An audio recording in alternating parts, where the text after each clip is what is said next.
Why do they always have to say your name first? Like, you know what? I object. I'm on your side all the time. And I guess since the last episode, neither of us has gotten married, so we're still both single moms. yeah. If this show does well, then that's a detriment to any sort of dating situation, right? Absolutely. Because we have to stay on brand. We have to stay on brand. And then what we'll get from the internet, the options that we'll get. Oh, man. You know? We might as well stay. Oh, man. Remember the guys That's on right. YouTube? Like, That's right. remember? Sure. One drunk waiter a month, as we said the last episode. Yeah. I can kill 42. You know, like that's his handle. No, thanks.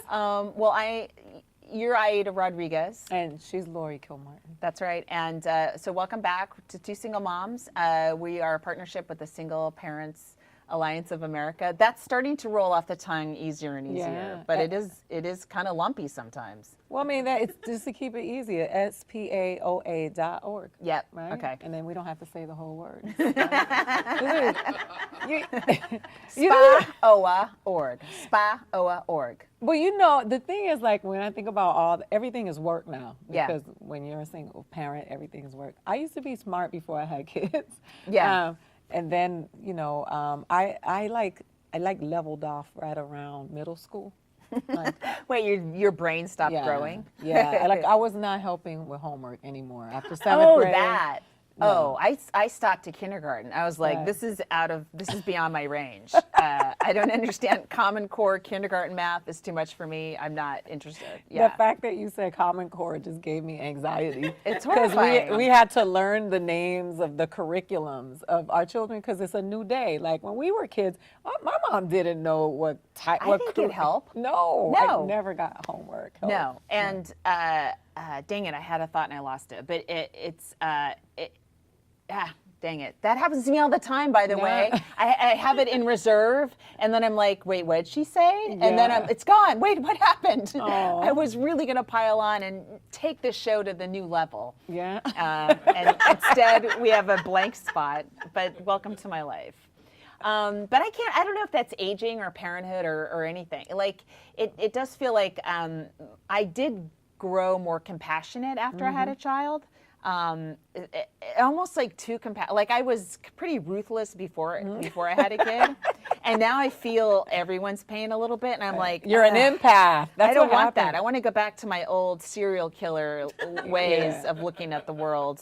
No, you know? become empathic when your vagina gets broken. It's That's not your good. thing. Like we're gonna brand that for you. Like, well, I guess we were going to start out this one by talking about how married people treat single parents. oh, those people. Yes. You know what? Well, you were one. I was married, and then I became a single mom. And you know what's funny? It's I when I do my stand-up comedy routine sometimes and I talk to married people, I think you do it too. I'm like, don't get too spiffy because according to statistics, you'll be over here soon. Yeah. You will be on our side. One of you will be. So Exactly. wipe the smiles off your faces. Don't feel sorry for me. You're going to identify with me in about a year. I can tell when this marriage is falling apart. The way you guys are laughing, the way she's laughing and he's not. You guys don't have it. No, you're Sorry. you're not together. Get a lawyer now.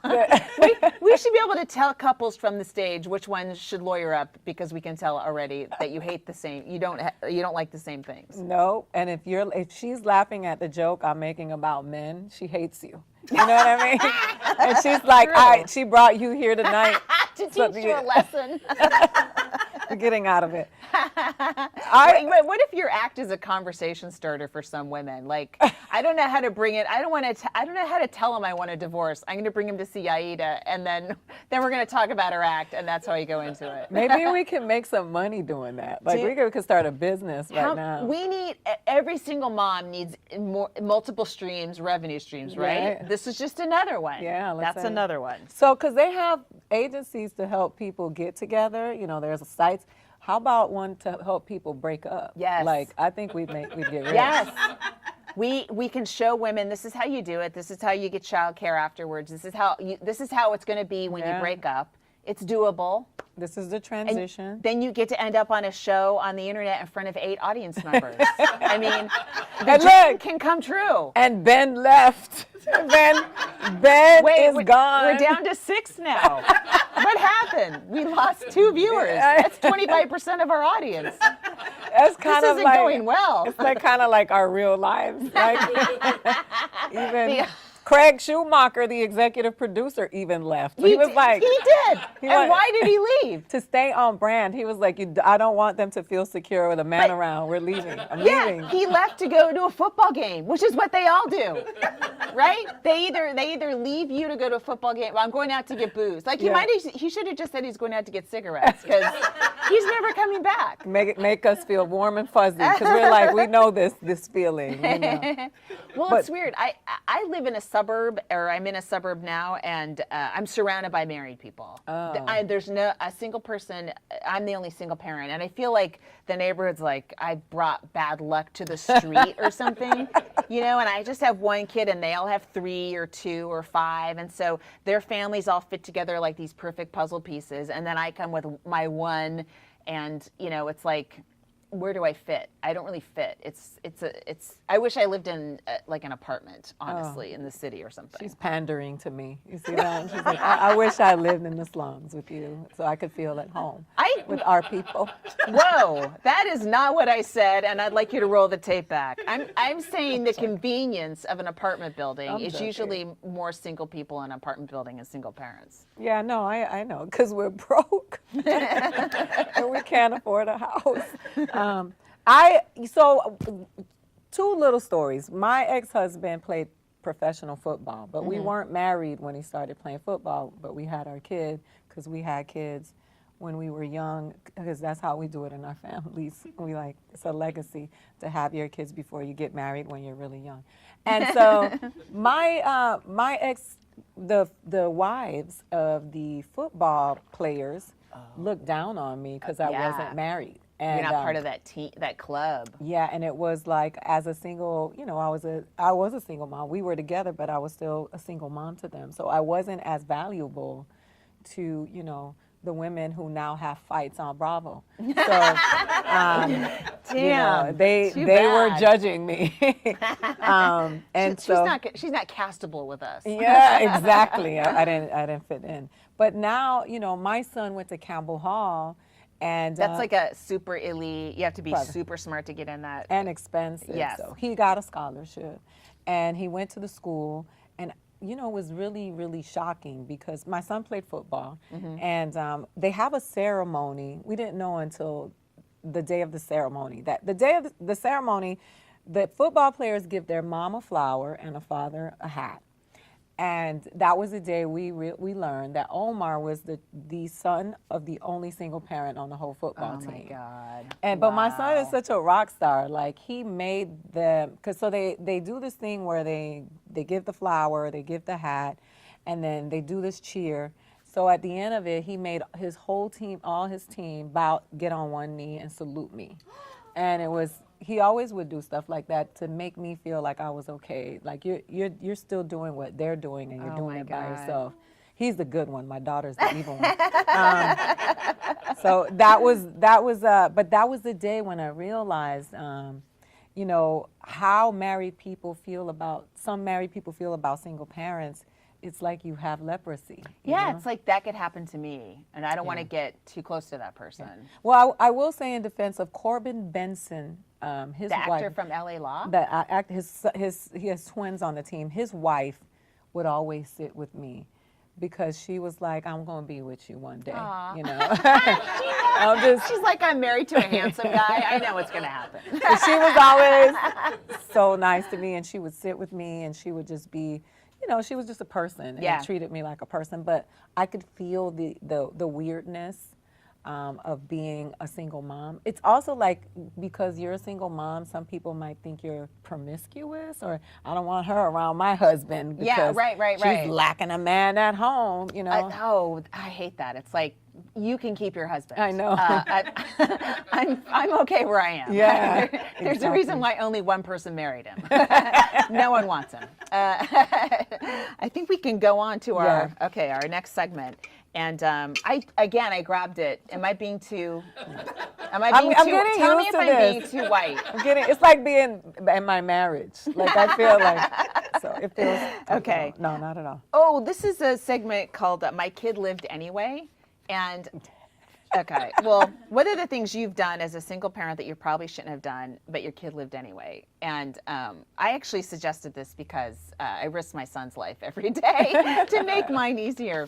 But I used to do this thing. I lived in an apartment and I was on the 4th floor, and the apartment gym was on the 2nd floor. And so when my kid was, I didn't have time to work out. And so I would put him in his crib, and the Wi-Fi for the cam, like the monitor and stuff, didn't go all the way to the 2nd floor. So I would run down to the 2nd floor. I would do 10 minutes on the treadmill, which is for me a mile. And then I'd run back up and check on my son. And then I would run back down, and I would do that 3 times to complete 3 miles. And it would take me like 45 or 50 minutes because I would, check on him and probably, go online for 5 seconds. But I would, I was on this baby website where it's like an anonymous site, not Urban Baby, but like Urban Baby. And I kind of was like, is this okay? And people were like, what if there's a fire? And yeah, they judge you. Yeah, and well, I mean, that is a good point. but I was like, what are the odds there's a fire? And I'm only 2 floors away. And then I timed it like, it was really, if I ran up the stairs, it was like 16 seconds from the gym to the 4th floor. And I could grab him.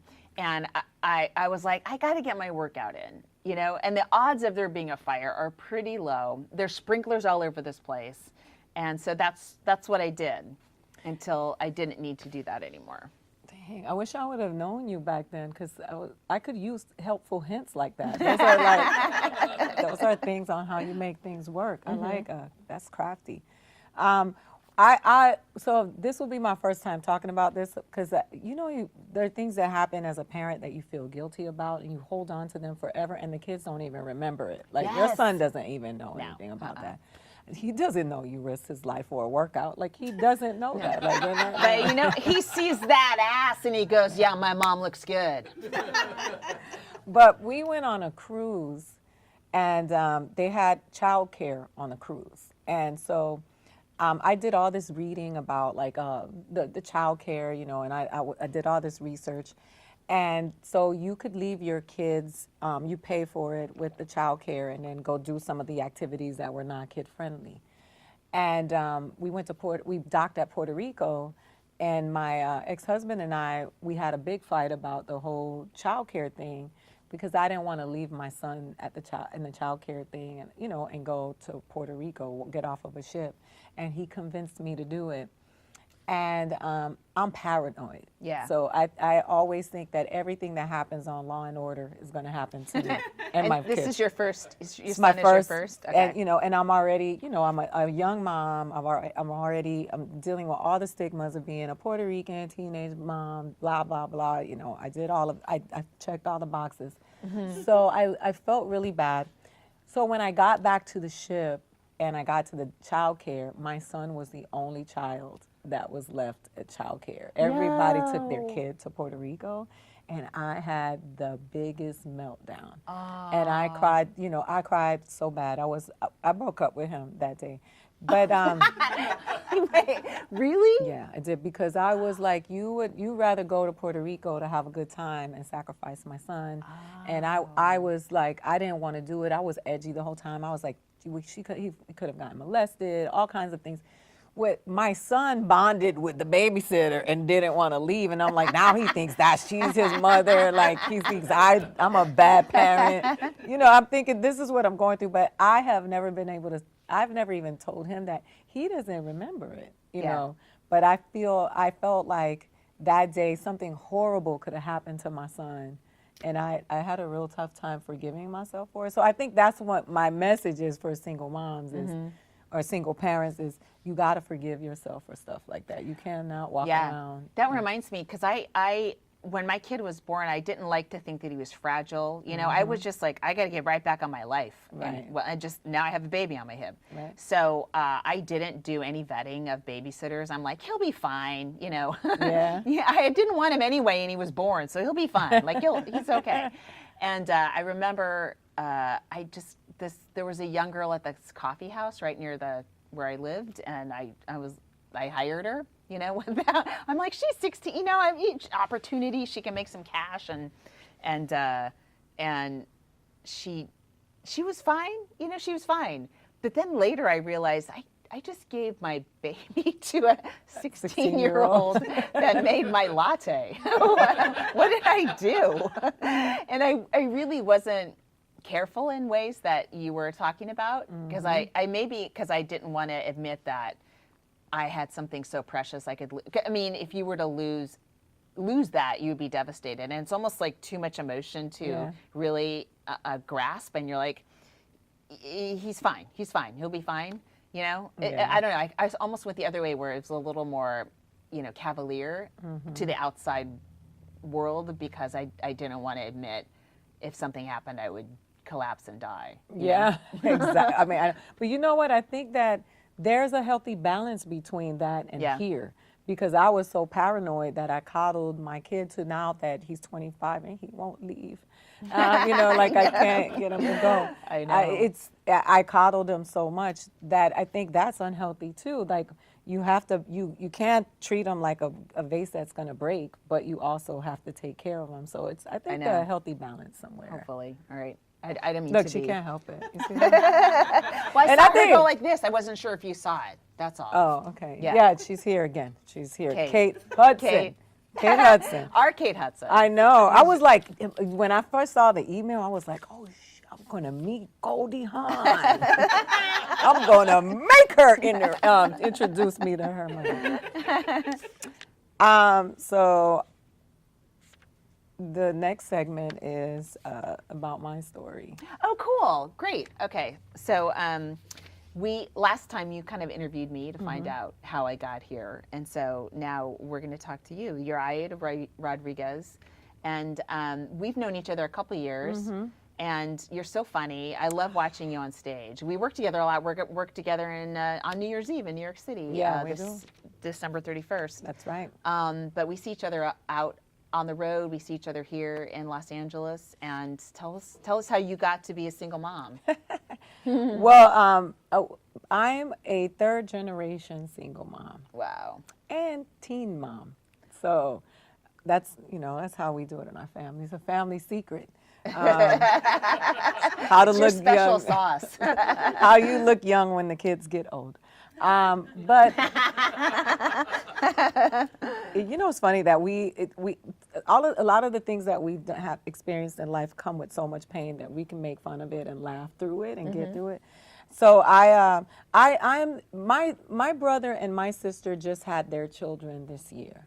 I traumatized my family so much that my daughter is 21 and her cousin is 2 months old.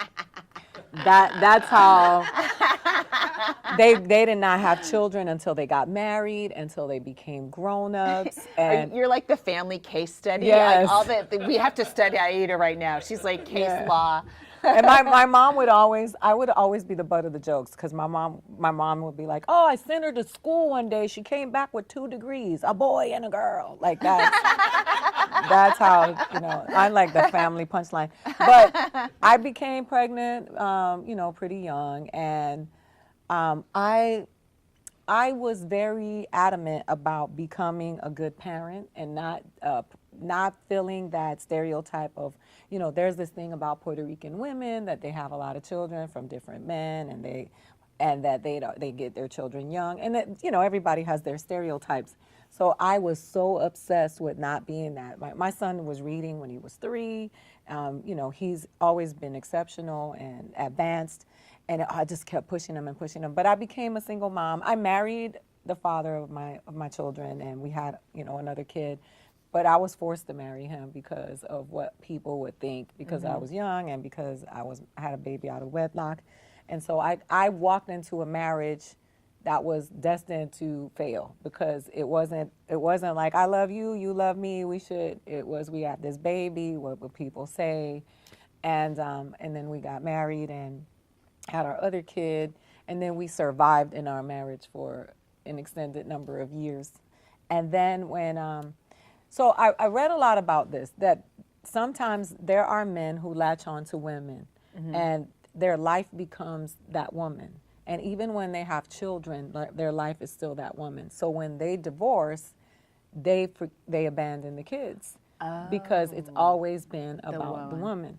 And I hate to say that out loud because it sounds kind of cocky, but it doesn't come from that place from me. It really, when I left him, he left them. Wow. And it was the most horrific experience with him because up until we got divorced, he was a really good dad. And he was really into his children. And the devastation of our separation, he didn't show up. It was really, really hard for him to be active in their lives without being active in mine. I'd never heard of that before. Yeah, and that's it was interesting. I started to read to cope because it was devastating for my son because my son knew what life was with his dad. My daughter was younger, so she doesn't remember. But my son was like, why doesn't my daddy love me anymore? And it was just, it just became. I moved across country, and it was, I was able to get out before that law passed, where you would have to get permission from your spouse before you moved to another state. So I got out before that happened, and he wasn't much of a reader, so he didn't know that was an option.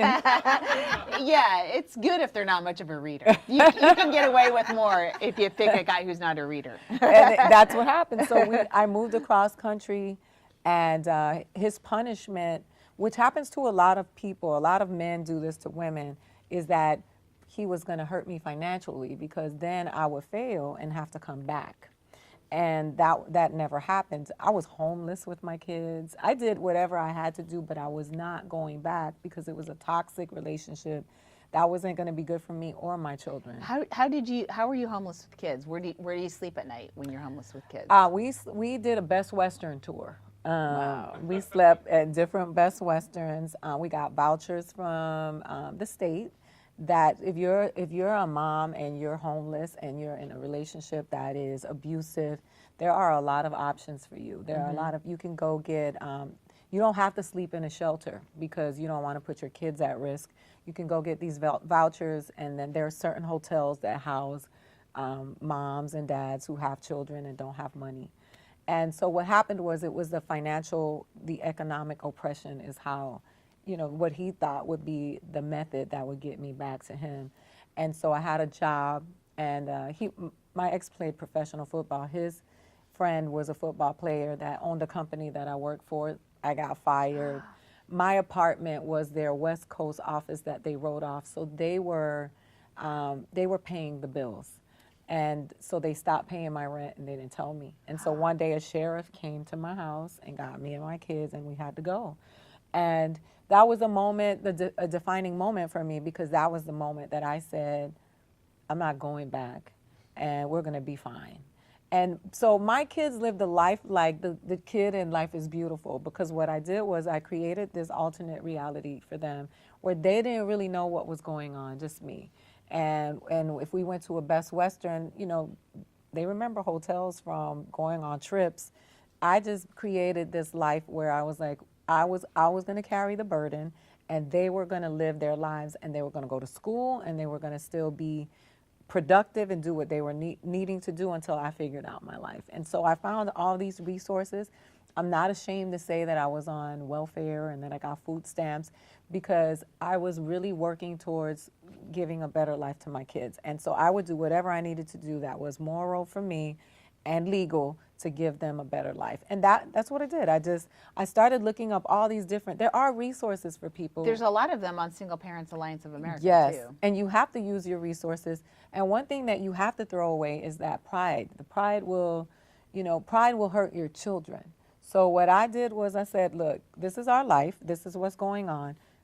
Omar, this is your job. This is what you do. Akela, this is your job. This is what you do. And this is what mommy does. And wow. So now we have this connection. We're this trifecta that we created to survive, and we did. And my son graduated from school. My daughter is an honors college student, and they're both good human beings and great kids. that struggle brought us together, and we turned our lemons into lemonade. We just made a decision, and I was honest with them about what I could tell them, because I didn't want to burden them as children with my stuff. Like, they are still the children and I'm still the parent, and if we're in the struggle, they don't have to walk around saying we're homeless, we're broke, we don't have money, we got food stamps. They didn't have to know all of that. What they did need to know was that everybody had a job, and we needed to do the job so that we can get to where we needed to go. Yeah, that's amazing. Dude, that's amazing.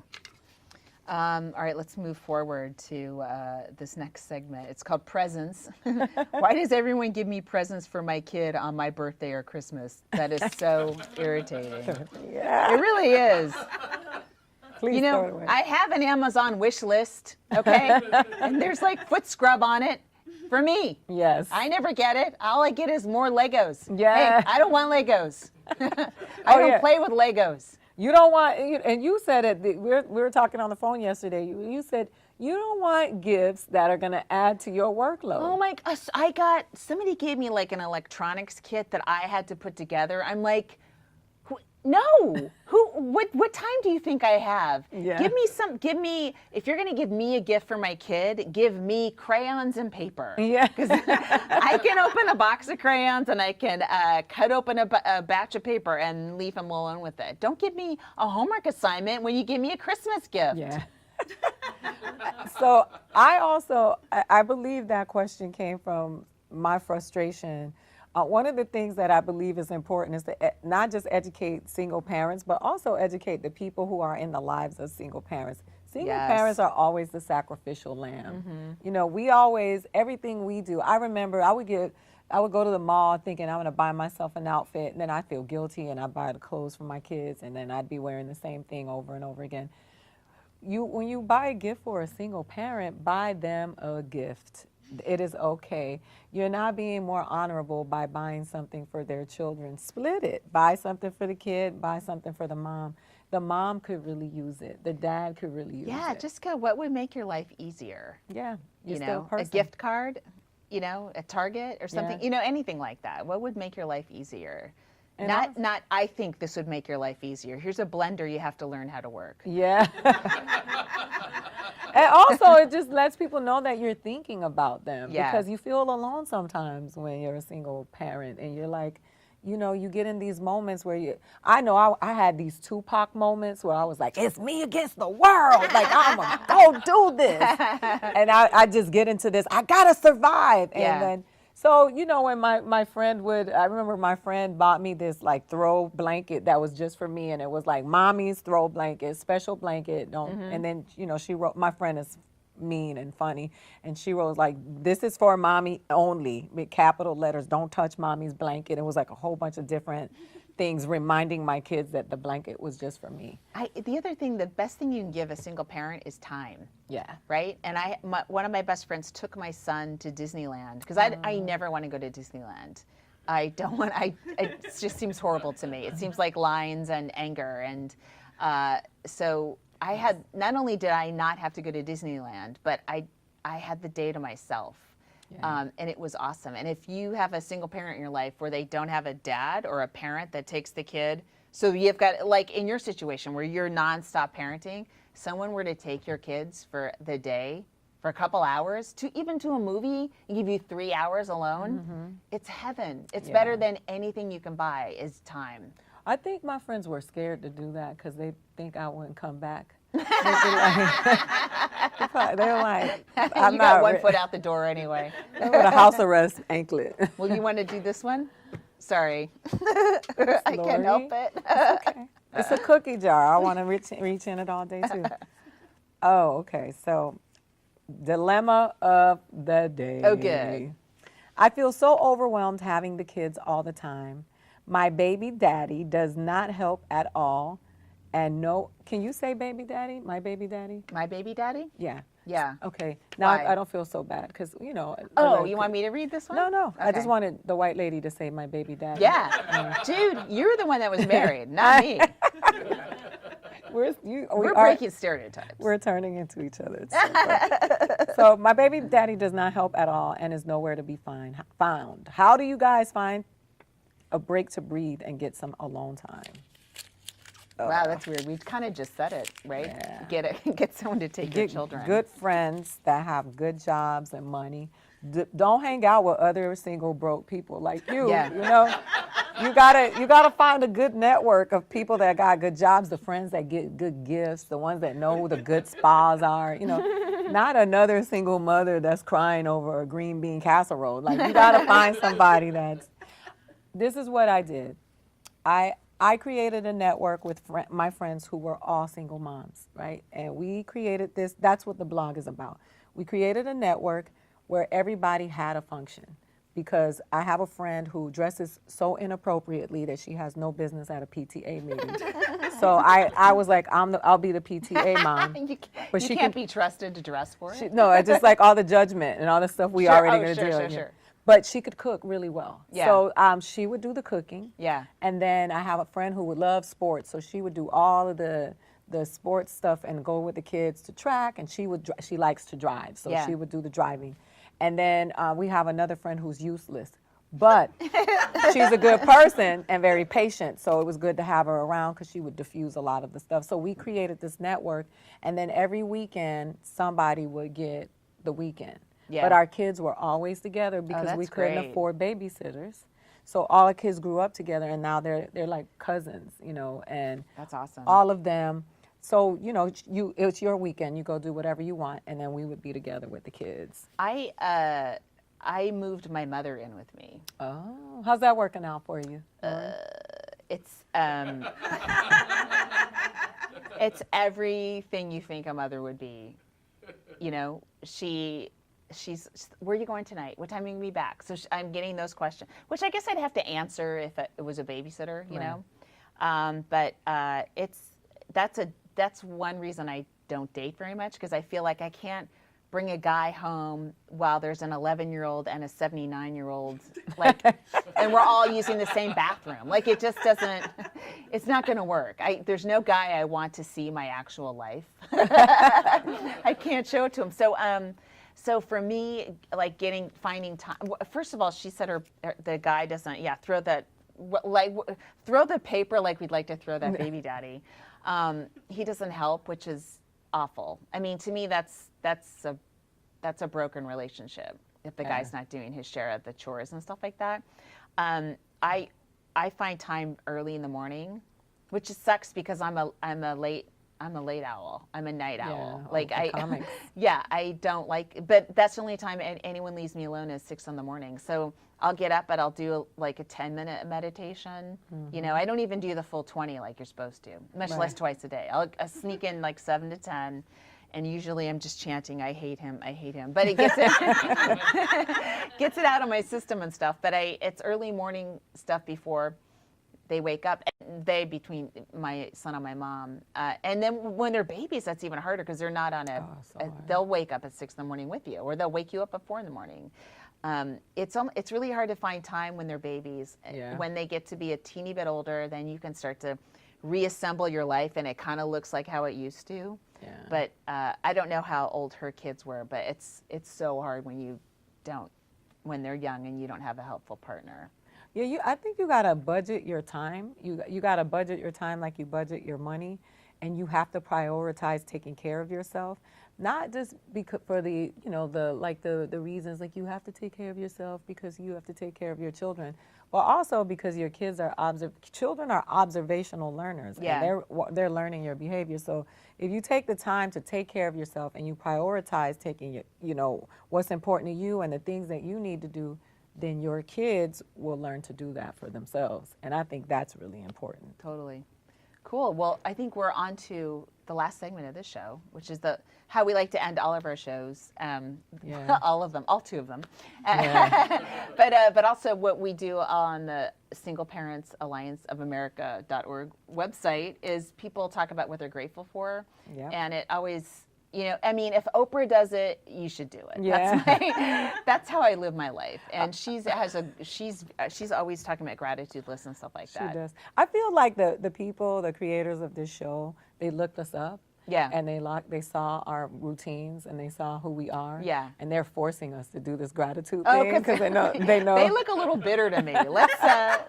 gonna this make whole 'em- show's an intervention to make us better people. Like I think we have to force them to say something nice. So what are you grateful for? I think today I'm grateful. Like my son is here and he's not turned around once during this entire taping because he has headphones in and he's on YouTube right now. And I know, we think the internet is a demon, and it really is in a way. But I'm also grateful that I can bring him places and he's silent. He's not whining right now. He doesn't he's not going, when is this over? Yeah. And so I'm grateful that there's a toy as engrossing as an iPad and all the things that are on it. Cut to me seeing what he's watching and screaming. But but people are like, oh, it's so bad. It's like, no, it's actually good. If you're at a restaurant, I think people they sometimes children. Oh, well, I like the old ethic of they should not be, speaking. Right, seeing and not Like, the Victorians really had some things right, and there are children that are just too talkative and adult, and I feel like they're 7, and I'm talking to a 40-year-old. Yes. You should know your place, and and if they don't know their place, at least if they're on, if you're at a restaurant and they're on an iPad, you can have an adult conversation with an adult, and you don't have to sit there and keep, losing your conversation to focus on a kid. That's what I like. I agree with you, though. I feel that way, too, about kids. I think that you only get to be a kid for a certain amount of life, and then you're a grown-up forever. So Yes. that's, those are the precious moments. I'm thankful for the same thing you're thankful for, the internet, because my boyfriend is on it right now, and he's not whining, asking me, when is this over? So you have When 3 is it kids. No, actually, he has 5. But I'm trying to work on this gratitude thing because I do think that it breeds better things for you, and and I do like that the hashtag I support you. Yeah. I'll look for it to see what other people are thankful for. But I'm thankful for the resources that I had, that I've had with my kids, because now the people who have been in their lives, and I thought about them earlier today, are still in their lives. Yeah. And even though they didn't have their dad, they had a village of a bunch of people who poured into them and have been so great. And every day I'm thankful for that. Yeah. I'm thankful for all of the people who helped me along my journey so that I could get where I needed to go. Yeah, that's great. Well, yeah, I think that's our show today, right? Do you think how much she thinks this show is hers? She was going to thank me for being a guest on it today. She was like, thank you so much for being on my show. I was going to thank our crowd of 6 people for coming down tonight. Look, even we just talked about how Ben ran away. Like, Mia's by herself. He didn't even- And that's how you become a single mom. parent. Yes. Mia must have just told him she was pregnant and he left. And now she's here alone. An audience member, no longer working on the show. She's here to get tips on how to live. All right, you close out the show then. So thank you so much. We're grateful that you are watching. And make sure you check out SPAOA.org now that I know how to say it. And listen, let's keep this going, because I think this conversation needs to continue to happen. Most single parents cannot afford therapy. Yeah. So this is it. Thank you for watching. Thank you.